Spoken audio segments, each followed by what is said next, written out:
Welcome, friends, to our 5th episode of the Cozy Curator podcast.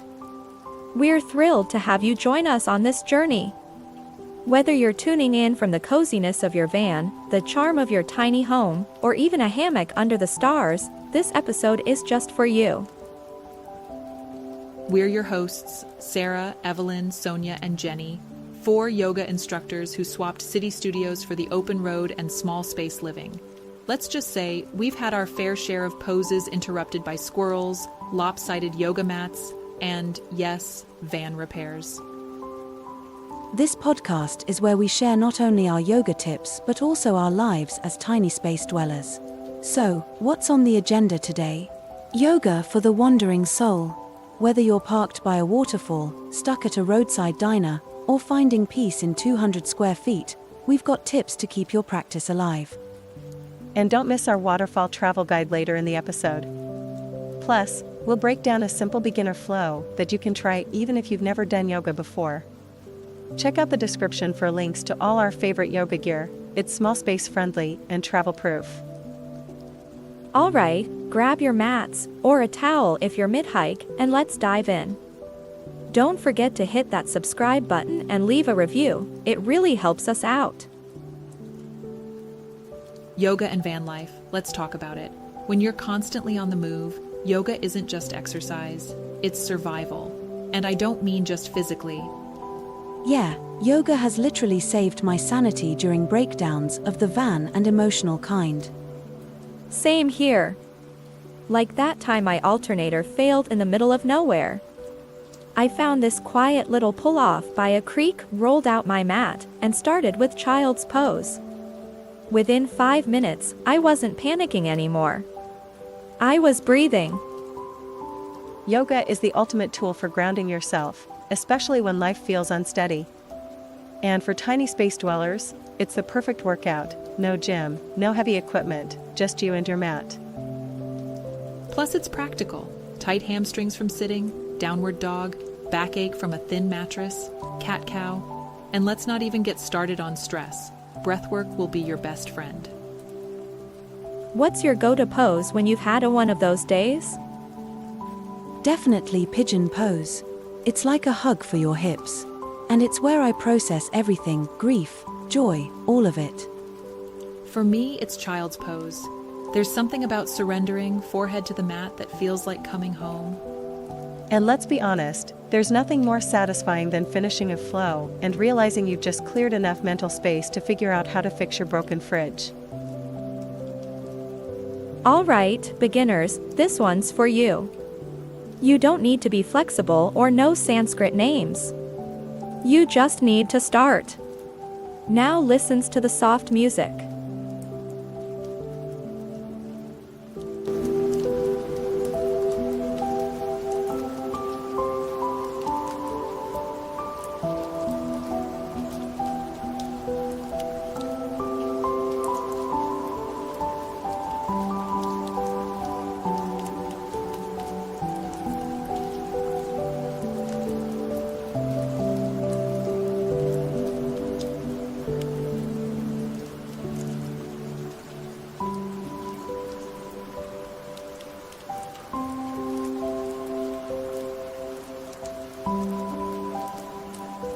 This called grounding. Sit cross-legged or on your knees. Close your eyes. Feel the ground beneath you, whether it's a forest floor, your van's rug, or a sun-warmed rock. Take 3 deep breaths. Inhale calm, exhale tension. Do this for about a minute while music is playing for you.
This is called mountain pose. Stand tall, feet grounded. Imagine roots growing from your soles, anchoring you like the giant redwoods of Northern California. Raise your arms overhead and feel that stretch along your entire body. Keep stretch for about a minute while music is playing for you. This is your power pose.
This is called sun salutation, step into the rhythm.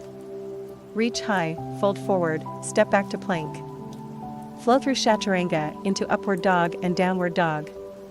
It's like greeting the sun, wherever it's shining on you. Do this for about a minute while music is playing for you.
This called standing poses.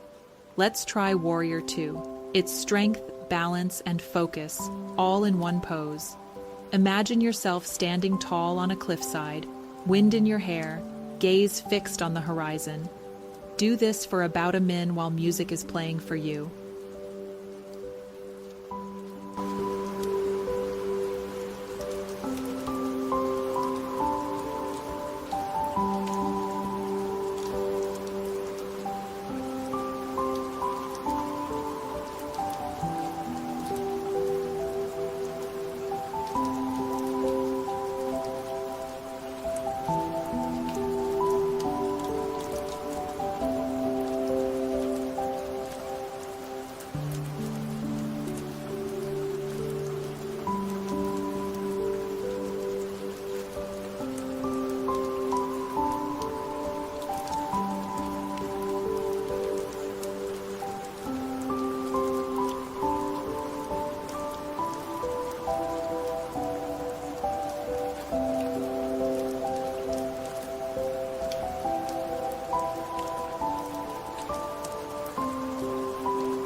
This is called cool down end with child's pose and savasana.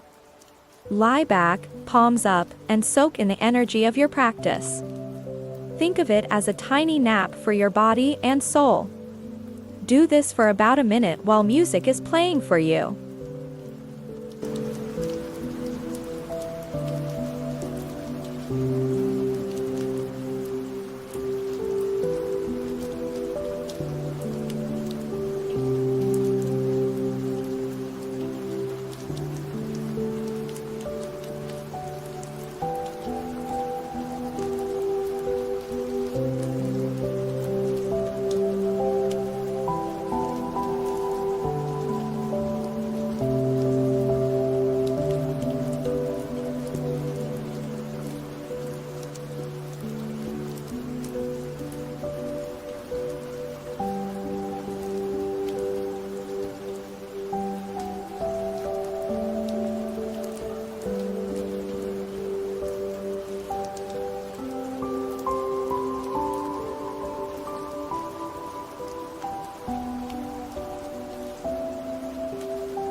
remember, yoga isn't about perfection. It's about showing up. And if you're not sure what to try next, check the links in the description. We've got beginner-friendly gear and guides to get you started. Let's lighten things up. Yoga on the road is not without its challenges.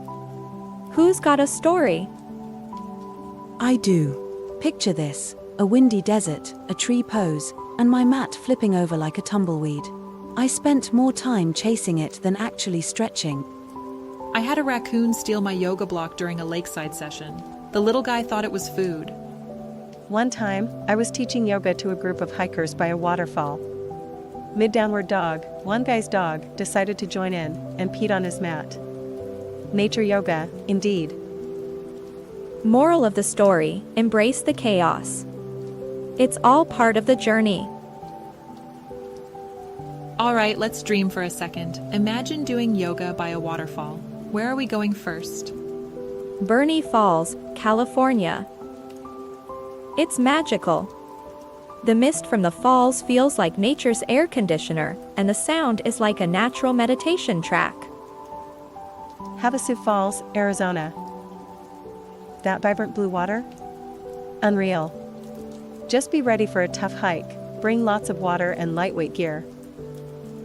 Bridal Veil Falls, Oregon. It's tucked away, surrounded by lush green. Perfect for a peaceful flow. And yes, it's Instagram worthy.